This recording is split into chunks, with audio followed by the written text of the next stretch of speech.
Hello coders, I hope you are coding well. In the previous video, we created employee and manager modules with dashboards and routings. And in today's video, we will update the code of our login API call. And after the API call success, we will check if employee or manager user is logged in. And in this case, we will redirect them to manager or employee dashboards. So let's get started. So in our Angular application, we need to open our basic folder and then we will open the login component and then we will open login.component.ts. And in this file, we need to open the submit form method. And in the success case of this API, now we need to write the code to check the user if he is employee.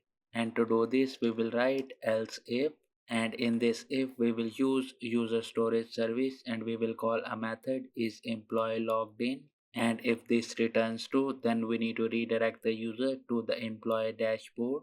And to do this we will use our router and we will call navigate by URL method, and in this we need to pass the URL of employee dashboard component, which is slash employee slash dashboard. And after this we will write another else if, and in this we will again use user storage service and we will call a method is manager logged in, and in this case we need to redirect the user to the manager dashboard. And to do this we will again use a router and then we will call navigate by URL method, and in this we need to pass the URL of manager dashboard, which is slash manager slash dashboard. And with this our code is completed to redirect the employees and managers to their dashboards after login.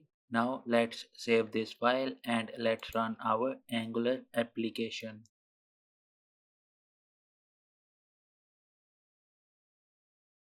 And as you can see, our application is up without any errors. And now let's go to the browser and let's validate the functionality of our employee and manager login. And in the browser on the login page we need to enter the email and password of employee and manager. And as you can see in the previous videos we created a manager and employee, so we will use same details. And first of all we will log in as manager, and for the email I will give this as manager@gmail.com, and then for the password I will give manager, and then I will click on this login button.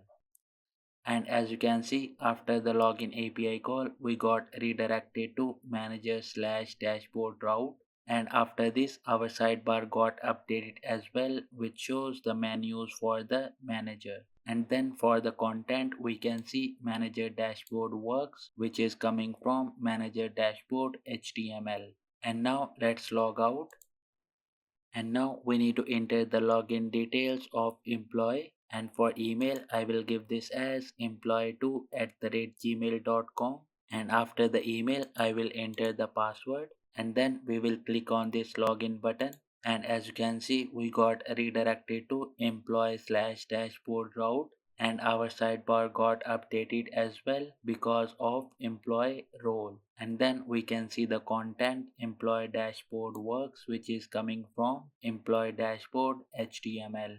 And that's it for today's video. In the next video we will start working on manager and we will create an API call in our Spring Boot application, and this API will gives us all the employees assigned to a particular project and manager, and we will show this data to the manager so he can mark the attendance.